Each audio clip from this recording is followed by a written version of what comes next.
Bonjour, bonsoir tout le monde. Il me fait plaisir de vous présenter ici Thérèse. Vous reconnaissez déjà l'accent.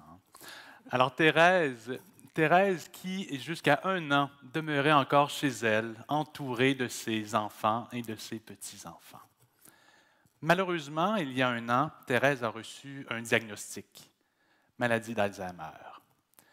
Elle vit maintenant dans un centre pour personnes âgées, un centre pour aînés, où ses enfants et ses petits-enfants viennent encore la voir. Elle a beaucoup changé ces derniers temps. Elle qui était agréable, d'un tempérament enjoué, collaborative, elle est maintenant agressive avec le personnel soignant. Sa petite fille, Sarah, qui étudie dans le domaine de la santé, croit que les douleurs de sa grand-mère pourraient peut-être être la cause de ses comportements agressifs. Lorsqu'elle en parle aux gens qui l'entourent, probablement pour la rassurer, ces gens lui disent de ne pas s'en faire, que probablement, de toute façon, avec la maladie d'Alzheimer, sa grand-mère ne ressent plus la douleur. Mais Sarah n'est pas convaincue. Elle se pose la question, est-ce que les personnes atteintes de la maladie d'Alzheimer et qui sont incapables de communiquer leur douleur, verbalement, oui, peuvent souffrir de douleur? Évidemment, la façon simple de répondre à cette question serait de questionner directement les gens concernés. On vient de le voir, par contre, malheureusement, pour certaines de ces personnes, surtout dans les stades avancés de la maladie de Parkinson, plusieurs perdent la capacité à communiquer verbalement. Alors, que faire? Une des solutions peut être de regarder différents marqueurs que nous étudions dans le domaine de la douleur. Par exemple, les comportements orientés vers la douleur, des expressions faciales. Un exemple de ça, et si vous voulez voir un exemple d'expression faciale de douleur, je vous recommande de regarder un match de soccer ou de foot, que vous dites ici en France. Alors moi, je suis ici en France depuis un certain temps, je suis en sabbatique, et j'ai eu l'occasion d'aller voir un match de foot il n'y a pas si longtemps. Et moi qui est habitué au match de hockey, où ça cogne dur, des coups d'épaule et ça frappe, les gens restent debout, stoïques, impassibles. Mais j'ai vu ce genre de comportement-là, donc après avoir reçu un petit coup sur le tibia, les gens qui s'effondrent et on voit l'expression de douleur dans leur visage. Alors c'est un exemple comme ça de comportement de douleur.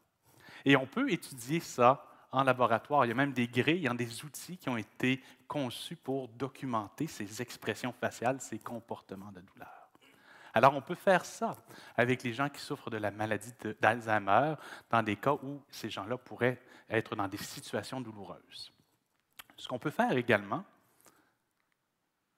c'est regarder des mesures électrophysiologiques, comme par exemple la fréquence cardiaque, les battements du cœur.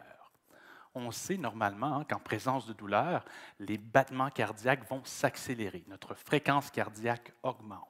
Alors on peut mettre des électrodes et venir mesurer ces réponses. On peut aussi mesurer ce qu'on appelle la réponse électrodermale. Qu'est-ce que c'est que ce terme complexe qu'on se donne entre chercheurs? En fait, c'est une mesure de la transpiration. Alors, on peut, vous le savez probablement, lorsqu'on est stressé, comme lorsqu'on est en situation de douleur, notre transpiration a tendance à augmenter. Sous les bras, ça prend des fois un bon antidorifique pour mettre au niveau des aisselles. Alors, on peut venir mesurer ça, les chercheurs. Évidemment, on évite d'habitude la région des aisselles. C'est peut-être un petit peu moins agréable, un peu moins intéressant. On va cibler plutôt la région de la main. On peut venir mettre des électrodes au niveau des doigts, par exemple, pour venir mesurer cette réponse de transpiration. Et que disent tous ces résultats? Lorsqu'on regarde les expressions faciales, les battements cardiaques, cette réponse électrodermale de transpiration chez des gens qui souffrent de maladie d'Alzheimer, eh bien, on voit qu'à chaque fois, on a des indices de douleur. Il y a des expressions faciales de douleur chez les gens qui souffrent de maladie d'Alzheimer. La fréquence cardiaque augmente. La réponse de transpiration augmente également, ce qui nous fait dire que oui, ces gens-là également, même s'ils ne sont pas capables de communiquer verbalement, souffrent également de douleur. Un des drames derrière cette situation, c'est que malheureusement, pour certaines personnes, on considère que cette douleur-là peut être la source de certains comportements violents, de certains comportements agressifs. Alors, lorsqu'on est en douleur et qu'on tente de nous manipuler, de nous prendre par l'épaule et que nous avons mal à l'épaule, c'est peut-être normal d'être violent ou agressif avec la personne. Malheureusement, le réflexe souvent du personnel soignant, quel est-il? C'est de dire, ah, cette personne-là, elle n'est pas collaborative, elle est agitée, elle est violente. On va lui donner des sédatifs, des contentions chimiques.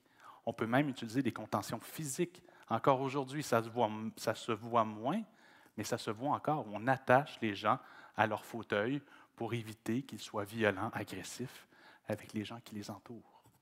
Alors qu'à la base, je le répète, c'est un problème de douleur qui peut être la source de ces comportements d'agitation. Si on revient à Thérèse, heureusement, Thérèse, sa petite fille Sarah, a été insistante. Elle a poussé, insisté, et Thérèse reçoit maintenant des analgésiques. Elle est maintenant beaucoup plus souriante, collaborative, elle a retrouvé sa joie de vivre. Sarah se questionne quand même. Combien d'autres personnes, comme sa grand-mère, souffraient de douleur sans recevoir les traitements appropriés? Elle se promet plus tard d'être alerte avec ses patients et ses patientes, de sensibiliser ses collègues cliniciens et cliniciennes, les chercheurs, les chercheuses, pour que tous ensemble, on puisse changer cette situation. Merci.